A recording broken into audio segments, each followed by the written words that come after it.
Today on Missing, we host an incredible conversation with Paul Jack Fronczak and Tracey Hastings, two folks who are working on a podcast called the Fronzac Files. Lance, what'd you think of this incredible conversation?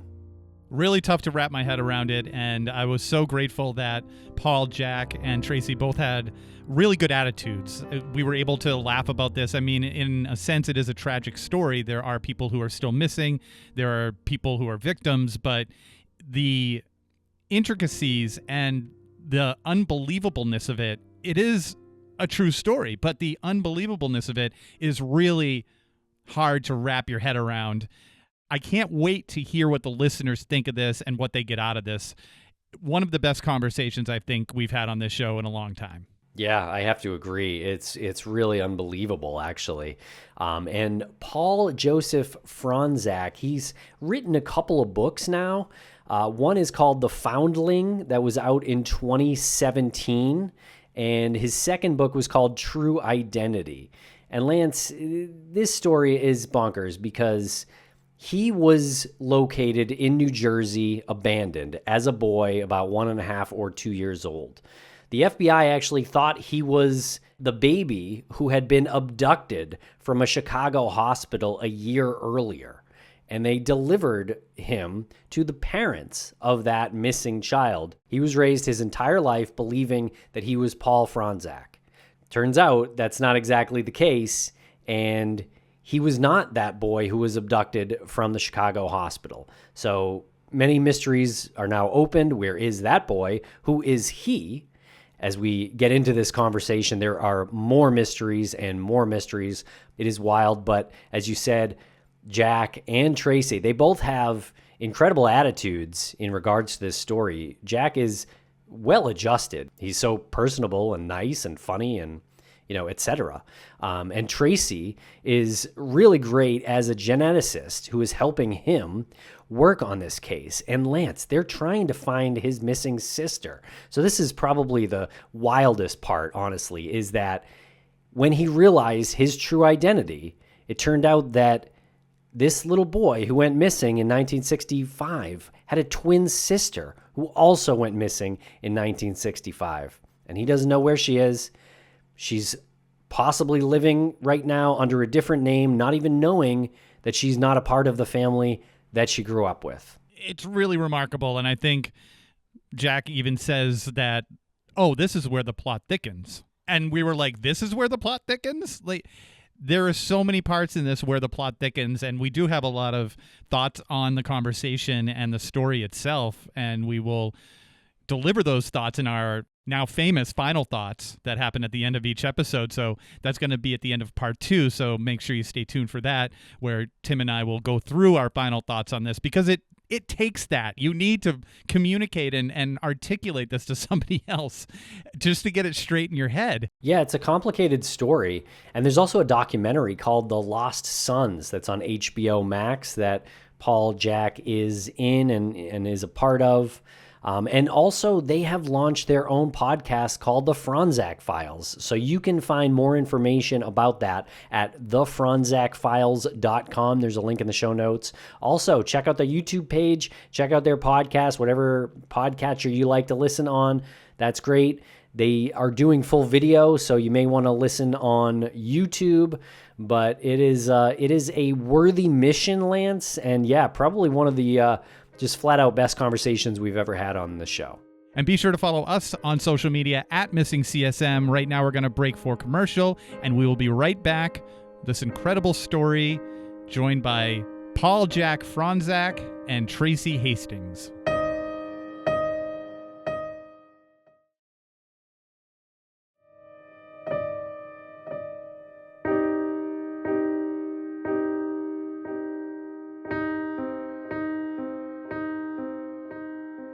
Welcome to the podcast, Paul and Tracy of the Fronzac Files. How are you both doing tonight? Doing great. Thanks for having us. Yeah, we're excited to be here. Thanks for inviting us. We always look forward to working with other podcasters in the community and getting this story out there.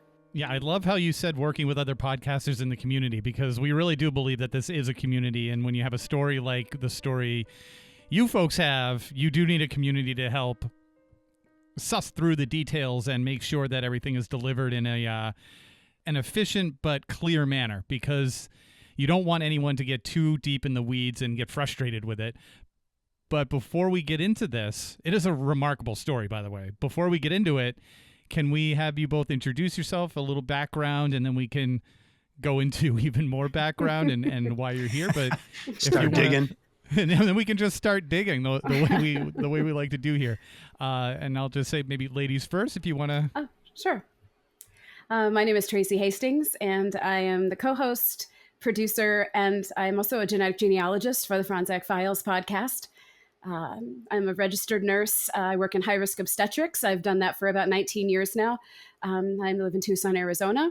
I came to this podcast at the request of Jack to co-host with him because of the sort of unique set of skills that I had that blended really well with his story. That was beautiful. Nicely done. I am Paul Jack Fronczak. I am the creator of the Fronzac Files. I have a story that I wanted to find answers to. I wanted to help my parents out, find their kidnapped child. I wanted to find out who I was. And I'm a big X-Files fan. So they all kind of played in together because Tracy is the Scully. She's the science behind everything. And I'm the guy that's throwing out crazy conspiracy theories and, ready to dig a grave or whatever it takes to find something. And together, it really works well. Well, you had me at X-Files, so that's great. Yeah, good to hear. And, your theories might not be that crazy because you're dealing with quite a life mystery here. Can you take us through this mystery of your life and your identity? Okay, I'll give you a kind of a Cliff Note version of it. So it started back in 1964. Dora and Chester Fronczak had a new baby in the hospital. Baby was a day old. Someone dressed like a nurse came in and told Mrs. Fronczak that the doctor had to see the baby. Took the baby out of her arms, went out a back stairwell and vanished without a trace. Set off one of the largest manhunts in our country next to the Lindbergh baby. They had 10,000 letter carriers, FBI, police going door to door, knocking on, trying to find this kidnapped child that was taken brazenly out of a hospital. I was snooping around the house when I was 10 years old looking for Christmas presents, as most 10-year-olds do. And I came across I went in the Crawlspace, because, anything starting in a Crawlspace is going to end up good, right? Of course. So I'm sneaking around the Crawlspace. I found some newspaper clippings and headlines, a box full of them, about this kidnapping. And I'm looking through it. I'm like, these aren't Christmas presents. But I noticed the headlines, kidnapped child, everyone's looking for this Paul Joseph Fronczak. And I'm like, wait, that's me. So I grabbed one of the headlines and I ran upstairs to talk to my mom.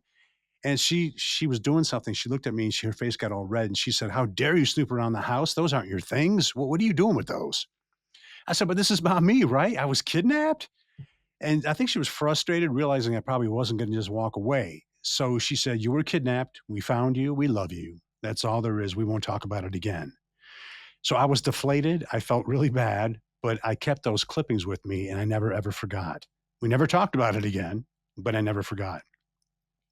Fast forward to 2012. This has been with me my whole life. I never felt like Paul. Even being called Paul doesn't feel right to me. So in 2012, my daughter was turning 3. She was born in 2009. And when we had our baby, everyone asks you the same questions. What's your medical history? So you spout off what you think you know. And I started thinking, what if I'm not this guy? Am I doing a disservice to my daughter? Am I living a truthful life? Because if you're not living the truth, you're not living at all. So in 2012, I finally got the nerve to ask my parents, whom I love with all my heart, to do a DNA test. I got them off guard. They agreed to it. I don't know how. And they started swabbing away. And I sealed it up. And I thought, this is it. I'm finally going to get answers. Am I really Paul? Because I don't think I am. Get the results back about 3 months later, because this is back in 2012 before Ancestry was just starting out and all these companies. It's not like it is now where a couple of weeks you get your answers. I had to wait months. And of course, the guy calls me and he says, there's no remote possibility that you're Paul Fronczak. So after I went through the shock, even though I knew it in my heart, when you hear it and you know that it's definitive, I just saw my life flash before my eyes. I had no idea who I was. I wanted to know, who am I? But more importantly, I wanted to find my parents' kidnapped child. And so I decided to go on a mission to find out what happened to their kidnapped child. And that's how this whole crazy journey started. Wow, so many things in the Cliff Note version. So you have to bear with me. I'm taking it back to the 10-year-old who is in the Crawlspace and finds that newspaper clipping, and you read the word kidnapped. I'm trying to remember whether I would have, as a 10-year-old, known what that really meant. Did you know what that really meant, or did like your mom have to say what it was, like a child was abducted, or how did you have that frame of reference for the word kidnapped? All I thought was, it's a cool story, and I couldn't wait to tell my friends. That's the only thing I was thinking about. I didn't think about everything that was involved with the kidnapping. I just thought, this is cool. I was kidnapped. They found me. This is awesome. What? And did you talk to your friends about it? Oh yeah, yeah, absolutely. And Wow. so it was something you never forgot. So you held on to this this recollection, this memory of being in the crawl space and finding these boxes and these articles.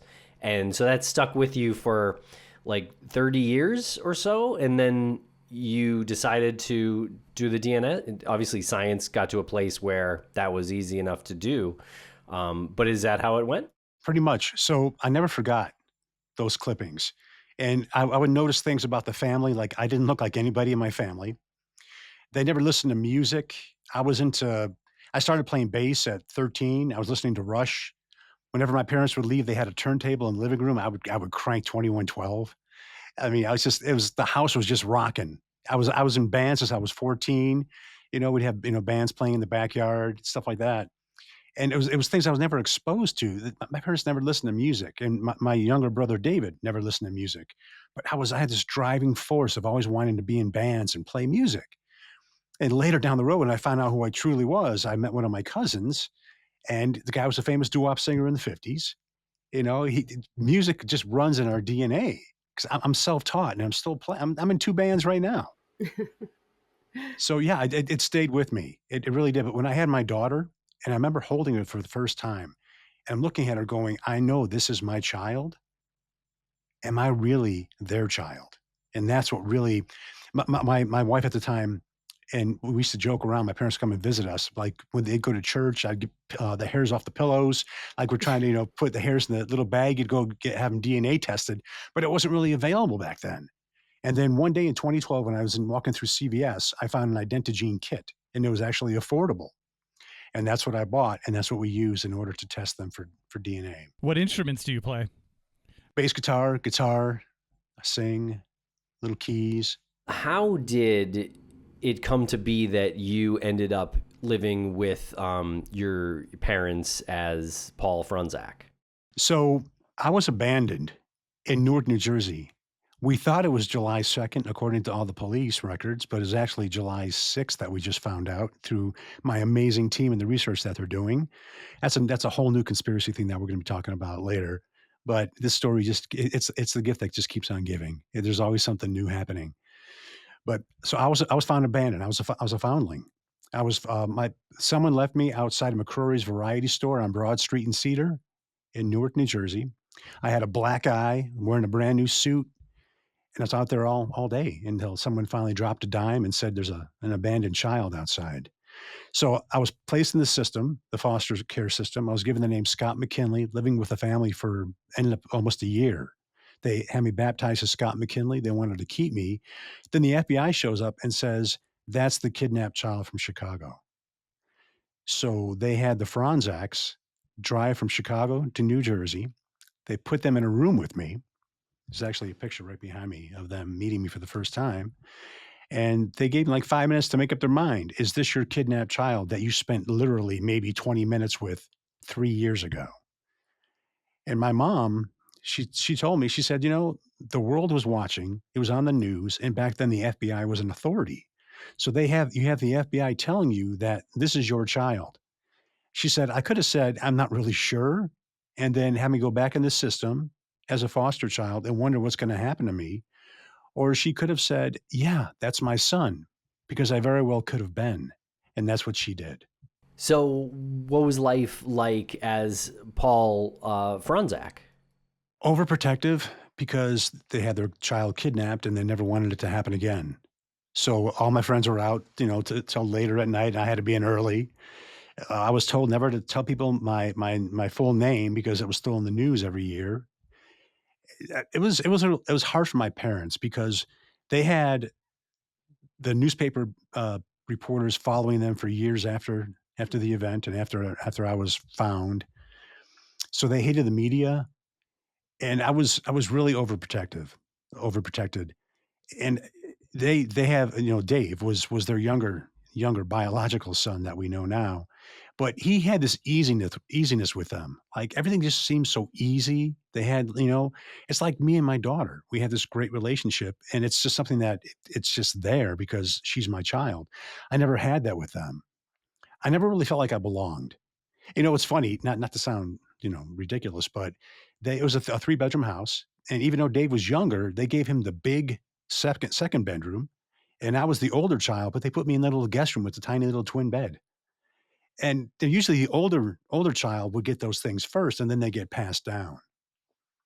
So it was things like that, they always stayed with me, and then as you get older, they start adding up going, well, wait a minute, why is it like that? What was it that the FBI thought that led them to connect you with the kidnapped child? You want to answer that one, Tracy? Sure. This is sort of where science or pseudoscience comes in here. So we have to remember the time frame. We're talking 1965 to 66. So a lot of, obviously DNA was not a thing. And as a high-risk labor and delivery nurse, nowadays in the hospitals, babies are photographed and they are banded and they have footprints taken. Mother's fingerprints are taken to associate with her baby. None of these things were done with the Fronczak baby. And so there wasn't a lot to go on as far as trying to match Jack to being the Fronczak child. They did attempt to use, there's a photograph of baby Paul, one picture that was taken by the hospital, where the baby is turned at sort of an angle towards the camera where you can get a good view of the baby's ear. And at the time, the FBI felt that ear matching could be just as good as fingerprinting. So they tried to compare the foundling's ear with the picture of baby Paul, and they were unable to rule it out as being a match. They did blood tests and they did some bone testing and various and very intrusive things to him as a toddler to see if they could come to anything conclusive. But basically all they could do was determine his blood type and determine that between Dora and Chester Fronczak, it was technically possible they could have produced a child with his blood typing. So by taking the ears and the blood typing, it was more a case of they couldn't rule him out versus definitively rule him in. And I think, honestly, they wanted to close the case.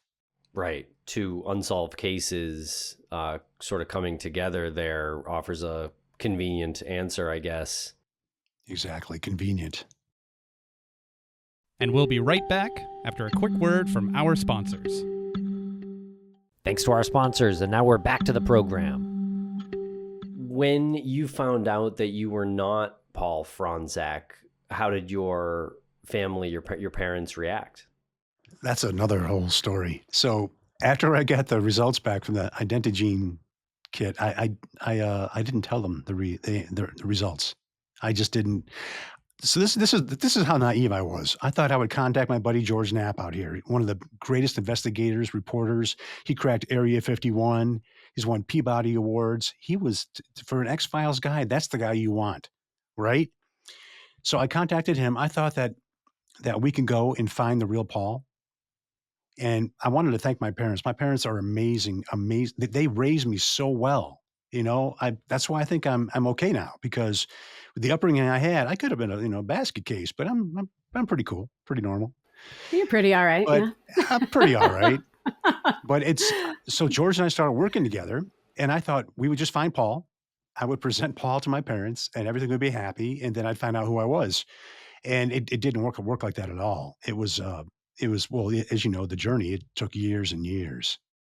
So when you're like communicating with your parents about this, you did say that you put the article away and never talked about it again. Was it just because it was just too uncomfortable, or because like you were told like, don't worry about it, we love you and that's all you need to know? When did like the more fluid communication start happening? Was it after the DNA test, or did it occasionally come up as you got older? So the fluid communications didn't start till about 2 years ago. After we got the results back, my parents pretty much disowned me for about 3 years. They wouldn't even talk to me. Disowned you? Yeah. Oh, okay. In matter of speaking, we had Yeah. no communication at all. They wouldn't talk to me. They were so upset that I opened this Pandora's box, because in their eyes, I was their son, and they just swept it under the rug and never talked about it. So, in those days, older parents, if you don't talk about it, it never happened. And I'm not like that. I've always wanted to find the answers for everything. I just want to find the truth. And so when we finally came out, they stopped talking with me because I wanted them to do this journey with me. I wanted us all to work together to try to find their kidnapped child. And I made a promise to Barbara Walters that I would find that guy. And when we did, it was amazing, but we couldn't tell anybody. Why? Because he didn't want to be found. And I respect people's wishes. The story got out eventually, but it wasn't because of me or anyone I worked with. It got out. But the fact that we found him after 50 plus years, and everyone said, when I first started this whole thing, I wasn't even thinking about myself. All I wanted to do was find my parents' kidnapped child, because this horrible thing happened to them and it was never solved. So when we found him, to me, it was the most wonderful thing that we could have done. My mom got to speak with him numerous times, but the perfect storm happened. COVID happened. And then right when we found him, he was diagnosed with a really aggressive cancer. So he died a day before his birthday, April 25th. His birthday was April 26th. But my mom got to talk to him a couple of times, and then she got to say goodbye to him before he passed away. So I felt really good about that. So he died. He was pretty young, right? He was in his mid-50s? Well, he's the same age as me. Well, actually, he was a little younger. I found out I was a little bit older than I thought I was. See, this is where my brain just has a hard time like making those connections. Sorry. I still have his license, right? Right. And how did you find him? So it turns out that his daughters had put their DNA on one of the DNA websites. They matched up to David Fronczak as their uncle. And the only way that would have happened is if their father was Dave's brother. Dave never said a word about it. He kept it to himself. I had a tipster. Did you guys ever see, was it 3 Days of the Condor? The with old Robert movie? Redford? Yeah. Yeah. Oh, great movie, right? Well, remember Deep Throat and all those guys, right? Mm-hmm. Yeah. So I had his tipster reach out to me and say, I think I know who Paul is, but I'm not going to tell you. I'm going to give you clues. And so we had to go through this whole game. And I actually had one of Dora's cousins put their DNA on a site, and we actually tracked it down. And then I would ask questions as that person to get the answers. Once we had the answers, I worked with C.C. Moore, probably one of the top genealogists in our country, super wonderful lady. And so she was helping me, and we started building the tree, and we're like, yeah, that's the guy. 100%. That was Paul. That's how we found him. And what was that like for like your mom, his mom? What was that like when they had the reunion? She was able to speak with him a couple of times.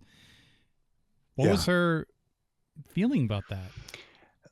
My mom was ecstatic because when this first started, she never thought it was going to happen. But the first phone call they had, I happened to be in Chicago with my daughter, and the phone rang. My mom answered it, and I heard her say, "Hi, Kevin," because his name was Kevin. And my daughter and I on top of the stairs were high-fiving. Oh my God, it's actually happening. This is really happening. And they talked for about 10 minutes. And after the phone call, I asked my mom, I said, so how did it feel talking to your son after all these years? She's like, I don't know what to say to him. I spent a little time with him when he was born, and I haven't seen him since, and it's been 50 plus years. What do you say to someone like that? So they had some niceties and things like that. But I mean, I try to put myself in that situation. What kind of conversation do you have? Yeah, I literally wouldn't know where to start. Now, what was life like for Kevin? And was this like obviously shocking to him too? Yeah, it's like I said, when he found out, first they were in denial, and then he got diagnosed with that aggressive cancer, and then it's like, what do you do? Because they loved the lady that raised him, but we know that she was a very nefarious person.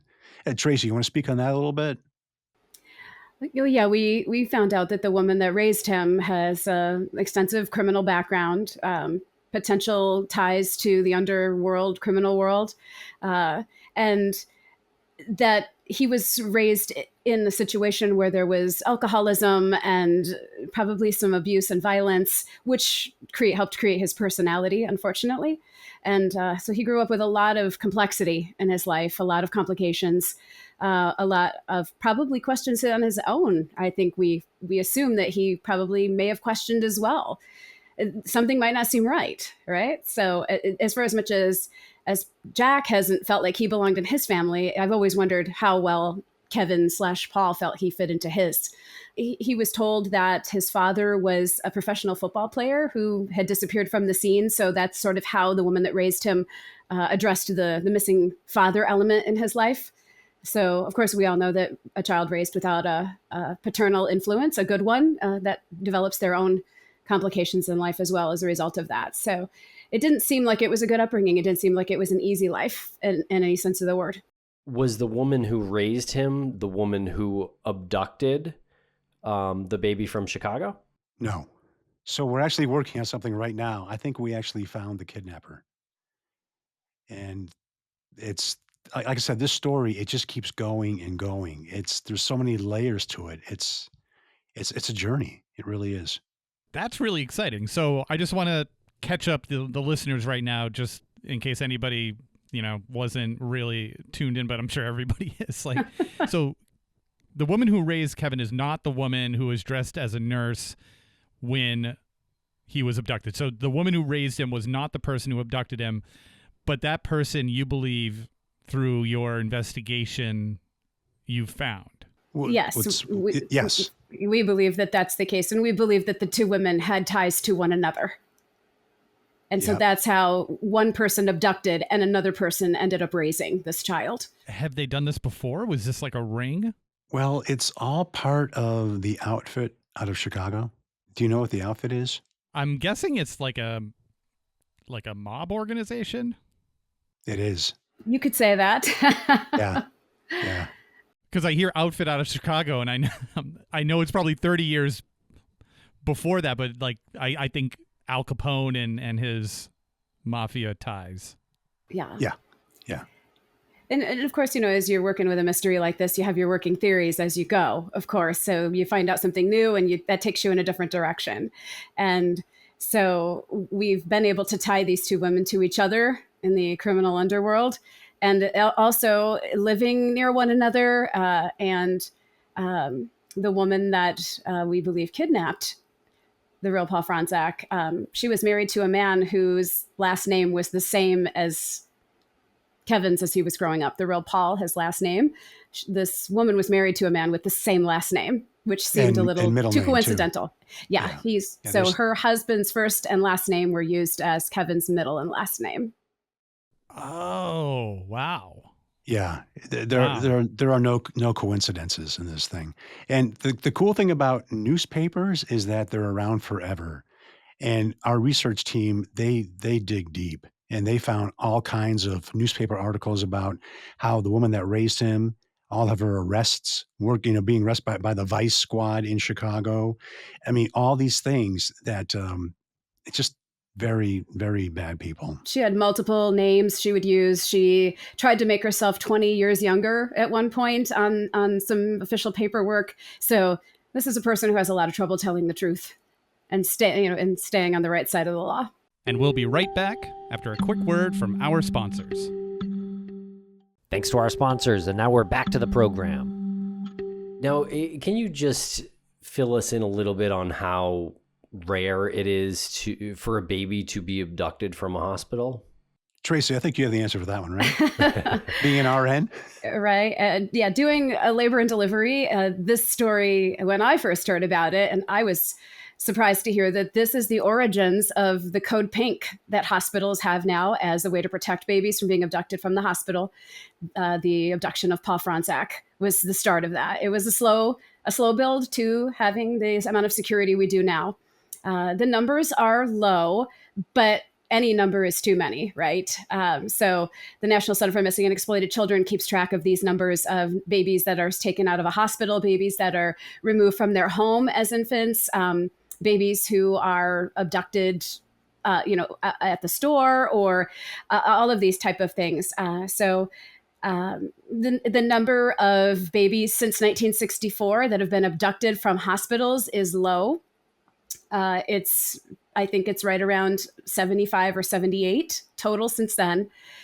But it's enough that we've had to put, protection in place to help maintain moms and babies' security while they're in the hospital to prevent this from happening. And we've all heard the stories, right? We've all heard the horror stories of babies being taken out of their mother's arms or cut from their mother's wombs, or all of these crazy stories of women abducting children.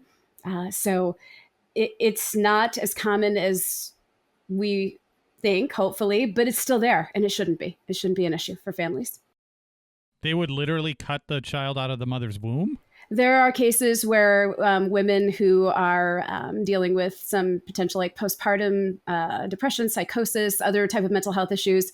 There's been a few cases where this person has gone into someone's home or followed a pregnant woman home and killed them and took the baby out of their belly to take it as their own. It's insane. It's absolutely crazy that this stuff happens. But the unique part about this story is that this is where it all began. This is where infant security really started, when there was a hole in the system. What we know is that the woman who abducted Paul had actually been seen at other hospitals earlier in that particular week, and had been seen in other rooms at Michael Reese Hospital in Chicago in the maternity wing, looking at other babies. It was almost as if she was baby shopping. She would go into the rooms, pull down the blankets, observe the child's physical characteristics, almost like she was looking for a child that looked a certain way to potentially match to a family who wanted a baby. She had an order to fill. It seemed as though she was looking to fill an order. There's something really creepy about that, obviously. Now, I would love to talk a little bit more about how you were discovered in New Jersey. You mentioned you had a new suit and a black eye. Do you recall any of that? Any of your life? No. No, but I'm looking for a good hypnotherapist. I've tried 2 here in Vegas. I got to go somewhere else. Because I really, everything I've researched about it is that our brains take snapshots of everything, but we really don't have the wherewithal to recall it. But if you have the right hypnotherapy, I think possibly you can. The only downside I also read is that once you regress to these times, you regress emotionally to those times as well. And so a lot of people have a hard time coming to grips with that, but I think I'd be totally fine. So yes, you want to know where you were at, what happened. You want to know that. You want to have those memories back, how you got the black eye. Well, even more than that, my twin sister Jill is missing, and I want to find her. And I might have been there when something happened. Right. Yeah. So that was next thing I wanted to ask you about here. So what was it like, and how did you learn that you had a twin sister named Jill who was also missing? Yeah, Jack and Jill. How creepy, right? Yeah. So CeCe Moore was the one, her and her team, just a wonderful DNA team, that found my true identity when they told me who I was. So she texted me. I was at work. Whenever she texted me, I'd run out to my car because I knew it was going to be something good. She's like, "Hey, what do you think of the name Jack?" I'm like, that's a strong name. She's like, that's your name. I'm like, fantastic. She's like, but there's more. You had a twin sister, Jill, and she's missing. Son of a bitch. So now I have to start. Immediately, I said, now I've got to find Jill. It just occurred to me that you are like Mulder in the X-Files because he's searching for his sister. Exactly. Yes, exactly. The parallels are uncanny, right? I'm so glad we're doing this at the end of the day, not the beginning of the day, because I'd have to like nap for a while after this. It's Jack and Jill. That's incredible. Yeah. Yeah, and one of the interesting parts of the story, one of the ways that they were able to prove that the twins were born, because it appeared, that the twins there had been an attempt to scrub them from history. So there was no family photos of them anywhere. No one had any physical proof that they existed. Some family members had reported seeing them and seeing the abuse that they were being subjected to by their parents, their mother especially. There was an article published in a newspaper when the twins were born, because they were born on their older sister's birthday. So it was sort of a unique sort of social interest story that the twins were born on the same day, October 27th, as their older sister. And their names were mentioned in the article. So Cece Moore and her team were able to dig up this really small snapshot, which I have blown up right here on my board behind me, of the article that talks about the babies being born on their older sibling's birthday and their names. So that was the first piece of tangible evidence that they existed. Sorry if I missed something. The older sister, is she in the picture still? She's still alive, yes. Oh, okay. And she's your older sister? Right, and I have a younger brother, too. And you have a younger brother. Yeah. So all of you are missing their sister, your twin. Well, I'm missing my twin. They want nothing to do with it, and they don't acknowledge that as even true. Wild. Yeah. They think that this is a money-making scheme on his part and that it's all made up. That's what they say anyway.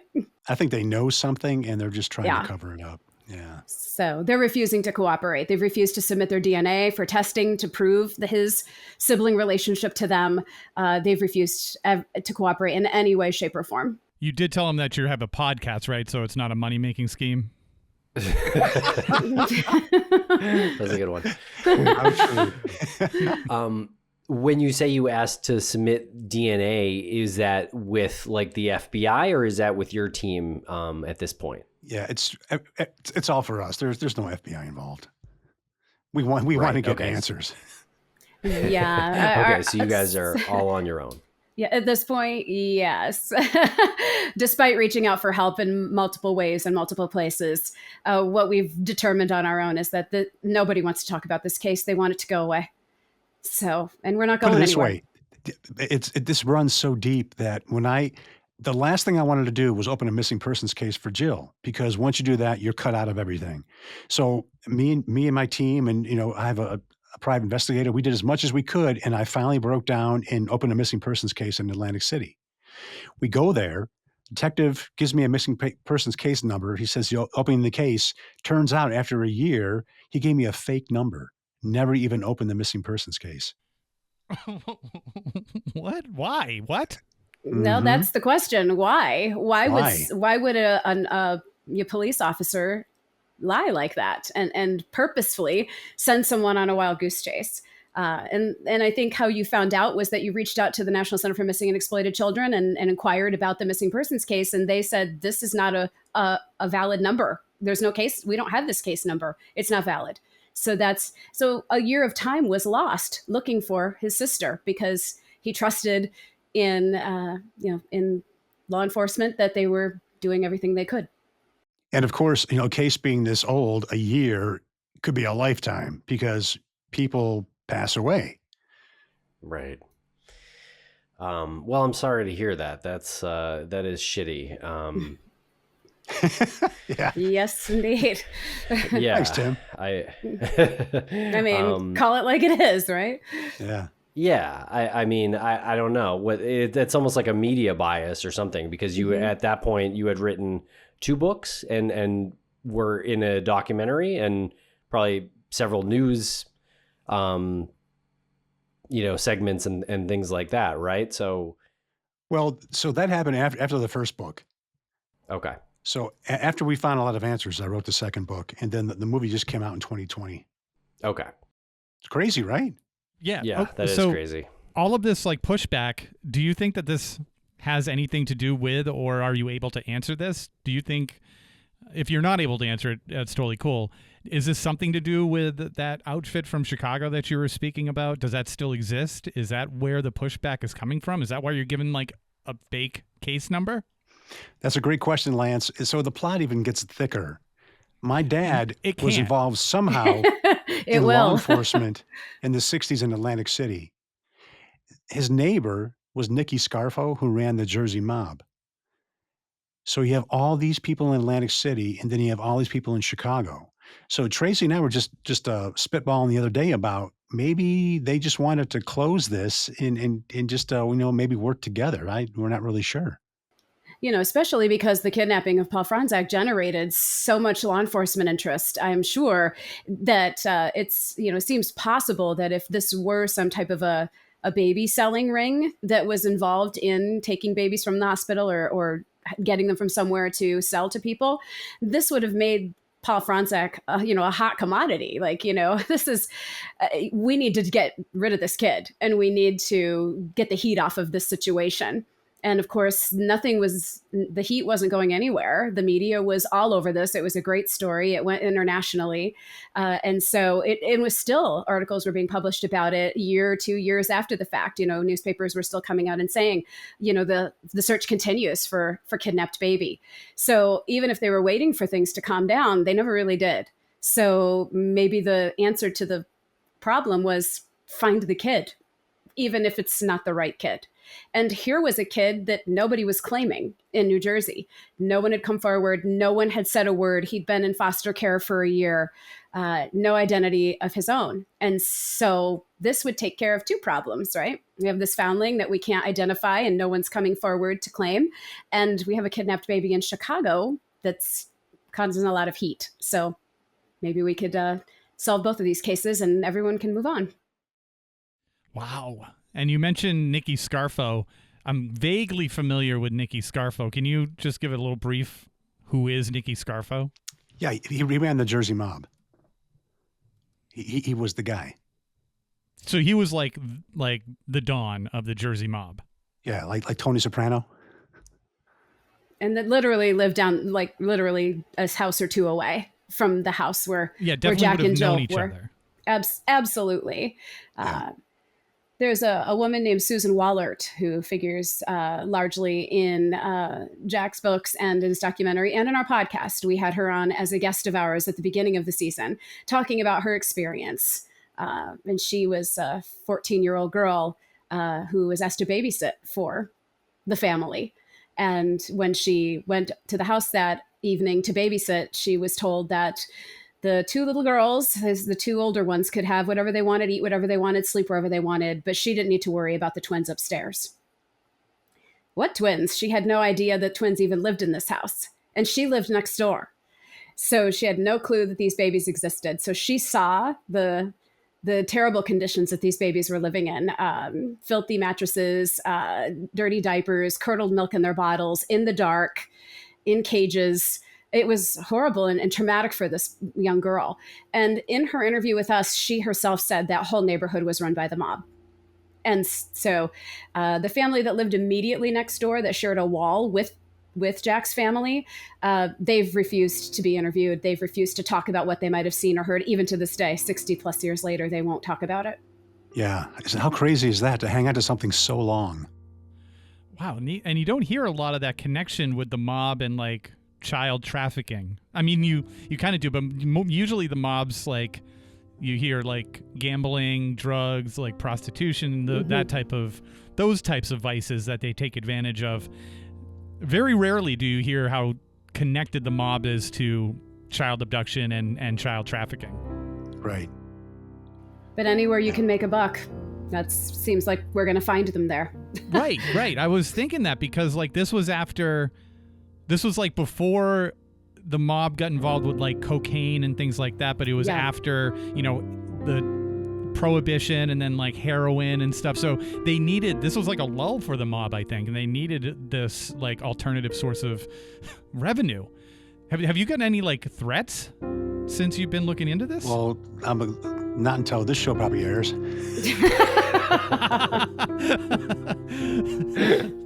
Sorry. Thanks a lot for listening. We'll be back tomorrow with part 2 of this incredible story.